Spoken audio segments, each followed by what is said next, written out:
शिवाय नमस्ते। भगवान थोड़ी ना कहेगा कि तू मेरे पास में आए तो मेरे चरण की रज लेकर जा। भगवान थोड़ी ना कहेगा कि मेरे पास में आकर तू ये लेकर जा। भगवान तो कहेगा मेरे पास में आया है, मांगना कुछ मत, बस मुझे जो स्नान कराया है मेरा चरणोदक लेकर जा, छीट दे पूरे घर में, संपदा भरना मेरा काम है। जहां मेरी चरण की रज पहुंच गई वहां संपदा स्वतः पहुंचती, मैं वहां पहुंच जाता हूं। तो चरणों तक ले जा। पर लोग ले जाते हैं, पूजन करते, कलश भी उड़ेलते, जल भी चढ़ाते, पर आते समय खाली लेकर आ जाते। भगवान को इतना बुरा लगता, मेरे दरवाजे से खाली जाए, मुझे कितना बुरा लगेगा। जो आए वो भर कर जाए, भले 2 बूंद लेकर आओ, पर उसमें चरणों तक थोड़ा सा लेकर अवश्य।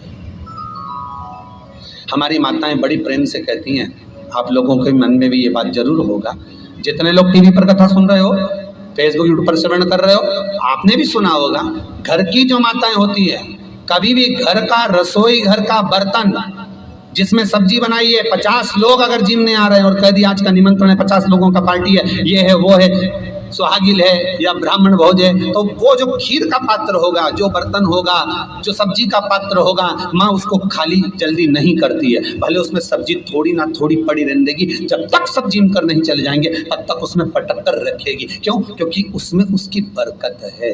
उसी तरह जल चढ़ाने के बाद हम जब लेकर आते हैं पात्र के अंदर, ये उसमें उसकी बरकत है। गर्ग संहिता में दूसरी चीज कही, उसको भी समझ लीजिए।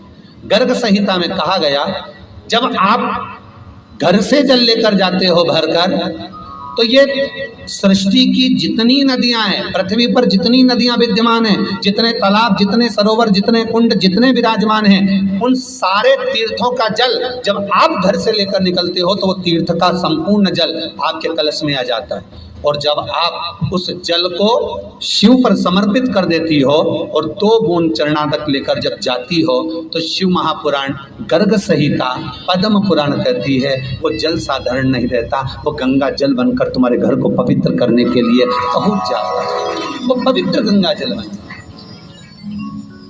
उसको लेकर प्रवेश करता, उसको लेकर पहुंच। 3 तरह का जल शिव को समर्पित होता है, और वो तीनों तरह के जल का अलग अलग भाव है महाराज। पहला जल सादा, घर से पानी लेकर गए, जल लेकर गए, शंकर को चढ़ाया, वो हमने घर का अपना एड्रेस बता दिया, भगवान शिव को जल चढ़ाकर अपने आनंद के लिए शंकर से कुछ प्राप्त कर लिया।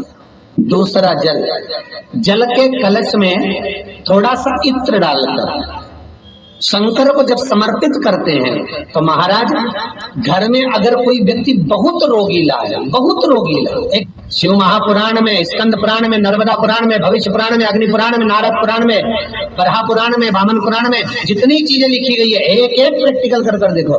तो शिव महापुराण, स्कंद पुराण का ये भाव याद करिए कि 1 लोटे पानी में इत्र मिलाकर, जल में इत्र मिलाकर, बहुत रोगीला व्यक्ति, बहुत बीमार व्यक्ति है, 1 लोटा पानी उसका हाथ का स्पर्श कराकर शंकर को चढ़ाना प्रारंभ कर दीजिए। महाराज केवल 5 या 7 दिन चढ़ाओ, और वो 7 दिन के बाद में उस बीमार व्यक्ति का क्रम देखिए कि उसमें कितना आराम लगा है। औषधि दवाई काम करना प्रारंभ करी कि ना करी,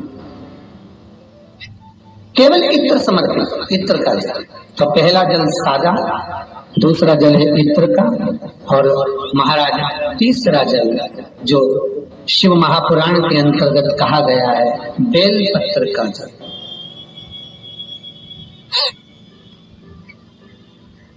तीसरा जो जल है वो बेलपत्र का जल।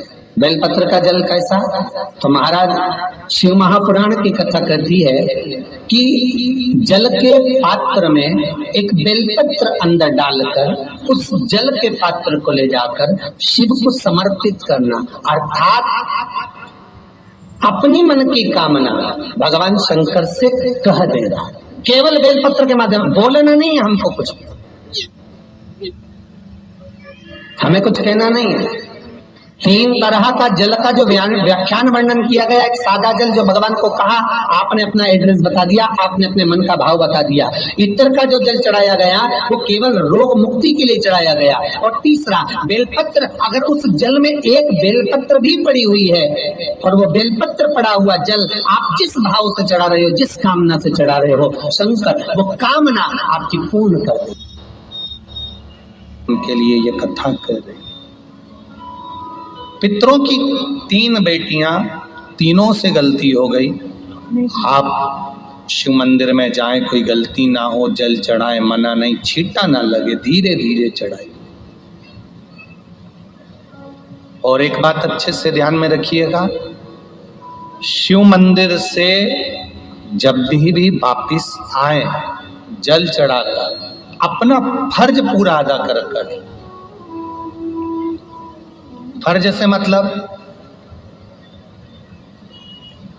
जब शिव मंदिर से वापिस आए, जो पत्ती, बेलपत्री, फूल शिव जी पे चढ़े थे वो नीचे शिवलिंग पे से नीचे गिर गए हो। एक शिवलिंग रखा है, बुलाना मिट्टी वाला, नहीं इधर उठा। गढ़ में कथा चल रही, थोड़ा ध्यान से सुन। तो आप लोग जो पशुपति व्रत कर रहे हो या कोई भी उपास करते हो, कई लोग कहते हैं हमने करा नहीं हुआ, क्यों नहीं हुआ? उसमें हमारी गलतियों को हमें चाहिए। श्री शिवाय नमस्तुभ्यम मित्रों, हमारे चैनल MP 49 पंडित प्रदीप मिश्रा में आप सभी शिव भक्तों का बहुत स्वागत है। पंडित प्रदीप मिश्रा जी से जुड़े सरल उपायों को देखने व सुनने के लिए हमारे चैनल को लाइक, शेयर व सब्सक्राइब करना ना भूलें। हर हर महादेव। पितरों की तीन बेटियां, तीनों से गलती हो गई। आप शिव मंदिर में जाएं, कोई गलती ना हो, जल चढ़ाएं, मना नहीं, छींटा ना लगे, धीरे धीरे चढ़ाइए। और एक बात अच्छे से ध्यान में रखिएगा, शिव मंदिर से जब भी वापिस आए, जल चढ़ाकर अपना फर्ज पूरा अदा कर। फर्ज से मतलब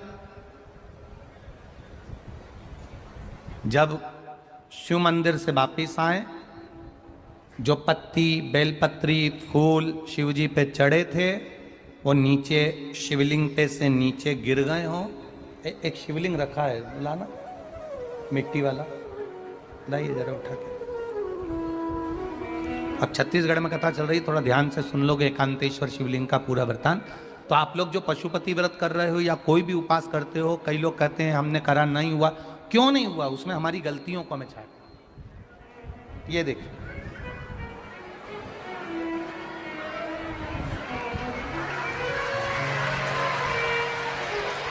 अब जैसे ये शिवलिंग रखा है, आपने जल चढ़ाया, अब जल आप यहां से चढ़ा रहे हो तो धीरे धीरे धीरे धीरे चढ़ाएं, जिससे छींटे बाहर ना, यहां तक छींटे रहे ना, जलाधारी तक चलेगा, बाहर ना गिरे।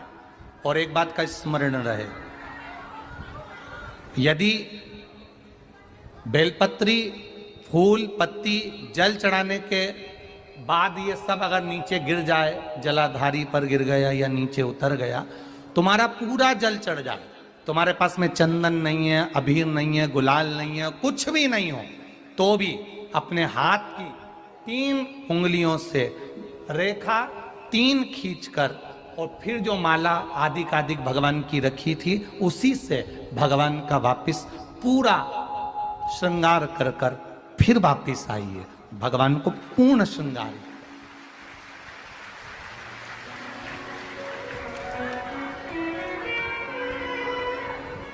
भगवान का पूर्ण श्रृंगार कर आइए। कई लोग जल चढ़ाने के बाद में भगवान का जो फूल पत्ती नीचे रखी रहती है, आप, हम ये नहीं कह रहे कि आप अपने घर से लेकर जाओ, आपके पास में कुछ नहीं, 1 लोटा जल चढ़ाओ, जल चढ़ाया, जो फूल पत्ती नीचे रखी हुई है उसी को उठाकर उसको रखकर उसी फूल से भगवान का खूब सुंदर श्रृंगार भगवान का कर फिर आइए।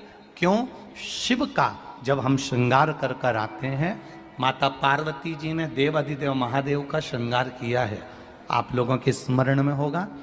राम जी ने माता जानकी का श्रृंगार किया है। रामचरित सुनिए, कथा रामायण सुनिए आप लोगों ने। रामायण सुनी होगी तो उसमें माता बैठी हैं शिला के ऊपर और भगवान राम उनका श्रृंगार कर रहे हैं, एक कौवा आता है वो चोंच मार कर जाता है, ये सारा वृत्तांत आप लोगों ने श्रवण किया है। तो राम जी माता सीता का श्रृंगार करते हैं, भगवान कृष्ण राधा जी का श्रृंगार करते हैं। केवल एक देव अधिदेव महादेव की कथा ऐसी है जिसमें पार्वती जी शिव जी का श्रृंगार करती हैं। शिव का श्रृंगार किस लिए, क्यों? कहा जल चढ़ाने के बाद वहीं पर पड़ी हुई पत्ती से, फूल से, जो चढ़े हुए फूल हैं, चढ़ी हुई पत्ती है, चढ़ा हुआ निर्माल्य है, जो भी शिव जी का है, उसी को धोकर वापिस भगवान का श्रृंगार कर कर आना चाहिए। किस लिए? कि हे भोलेनाथ, जब मैं इस संसार सागर से जाऊं, अखंड सुहाग लेकर पूरी श्रृंगार कर कर इस धाम से जाऊं, ऐसी कृपा बना।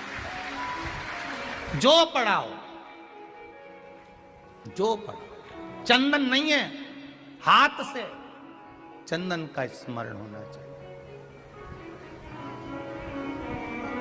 नहीं है हमारे पास लगाने को रोली, मोली, चंदन, जो भी आपके पास में, अबीर, गुलाल नहीं, अपने मन का गुलाल लगाइए, अपने मन का हृदय से दिल से रिझाने का प्रयास। ले जा बाबू, ले जा, दिल से चढ़ाइए। और जब भाव से, दिल से आप आनंद के साथ देवाधिदेव महादेव का आप पूजन करो, उसमें गलती ना हो, गलती। हम शंकर जी को जल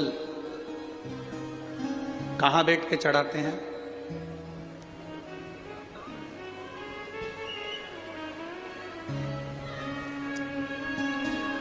बोलो बोलो, जन्म के बोलो जरा। वैसे तो जो शिवलिंग होता है, उस शिवलिंग के आसपास कहीं पर भी बैठ जाओ जहां से जल बहता है, बस उस स्थान को छोड़कर। पर विशेष जल चढ़ाने का स्थान कहां से बताया गया? उत्तर की ओर मुख कर। हमें दक्षिण में बैठना है, उत्तर में मुख करना। उत्तर की ओर भगवान शंकर की जलाधारी, जलाधारी से मतलब है जो शिव जी का चढ़ा हुआ पानी जो बहता है वो उत्तर की ओर जाता है। तो हम कहां बैठते हैं? बोलो बोलो जम के, दक्षिण की ओर। मान लो शिव जी का पानी इधर जा रहा है तो तुम्हें इधर बैठना, शिव जी का पानी इधर जा रहा है तो तुम्हें इधर बैठना। वैसे तो शंकर के शिवलिंग के आसपास कहीं पर भी बैठकर पूजन कर सकते हो, पर विशेष कोई कामना होती है, विशेष कोई मनोकामना है, और आपका दुख जब कटता नहीं है, आप हार जाते हो, तब उस समय पर दक्षिण में बैठकर जहां उत्तर की ओर मुख कर कर भगवान देवाधिदेव महादेव को जल समर्पित किया जाता है। उत्तर दिशा में ऐसा क्या है कि शंकर जी का जल उत्तर की ओर जाता है? ये उत्तर और दक्षिण, ये दो दिशा तो हमारे यहाँ बड़ी विचित्र मानी जाती है। हमारे यहाँ सबसे अच्छी दिशा, कोई मकान भी लेता है तो कहता है पूरा पश्चिम का मकान होना चाहिए। कोई मकान ले, पूर्व का मकान हो, पश्चिम का मकान हो। कोई दुकान ले तो कहते हैं पूरा पश्चिम का मकान दुकान हो। पर मेरा वो घरदानी तो उत्तर दक्षिण का आनंद लेता, उत्तर दक्षिण। ऐसा दक्षिण दिशा में ऐसा क्या है कि शंकर जी का चढ़ा हुआ जल दक्षिण में ही जाता है? यहां तक शिव महापुराण की कथा कहती है, मान लो आपके घर में छोटा सा शिवलिंग है, आपके घर में छोटा सा शिवलिंग है, उस शिवलिंग को आपने थाली में रख लिया। थाली में रखने के बाद में गूंज रहा है आवाज, थाली में रखने के बाद उस थाली में शिवलिंग को रख लिया, आपने उसको स्नान कराया। थाली में भी अगर शिवलिंग रख रहे हो तो उस शिवलिंग का जो दिशा है वो उत्तर की होना चाहिए। भले आप मंदिर में पूरा पश्चिम में बैठे हो, आपके घर का मंदिर तो पूरा पश्चिम में ही होगा, आपके घर का मंदिर कहाँ होगा, पूरा पश्चिम में। पर शिवलिंग की दिशा कहाँ रखना है, उसकी जलाधारी की दिशा कहाँ रखना है, जम के बोलो जरा, उत्तर में। आप मंदिर में पूरा पश्चिम में बैठो, आपके घर के मंदिर में आप पूरा पश्चिम में बैठ के पूजन करो, क्योंकि आपका मंदिर पूरा पश्चिम ही होगा। ऐसा कोई घर नहीं जिसके घर के अंदर मंदिर पूरा पश्चिम में नहीं है। आप पूरा पश्चिम में बैठो, पर शिवलिंग को थाली में भी रखो तो उसकी जलाधारी उत्तर की होना चाहिए। आपने अगर स्नान कराया है शंकर भगवान के शिवलिंग का जल जो आप लेकर जा रहे हो विसर्जन करने के लिए, शिवलिंग का चढ़ा हुआ पानी जो भगवान को हम घर में स्नान कराते हैं, भगवान को घर में नहलाते हैं, स्नान का जो जल होता है उसको हम ले जाकर जब वृक्ष में डालते हैं, उस समय पर शंकर का घर में चढ़ा हुआ जल जब हम ले जाकर उसको डालते हैं वृक्ष में, अगर आपका ध्यान उत्तर की ओर है, आपका मुख उत्तर की ओर है, भले आप जल डाल रहे हैं पर मुख यदि आपका उत्तर की ओर है तो आपकी मनोकामना पूर्ण होती ही है, ये निश्चित है। मित्रों, अगर वीडियो अच्छी लगी हो तो वीडियो को लाइक करें, शेयर करें, कमेंट करें और अगर चैनल पर पहली बार आए तो चैनल को सब्सक्राइब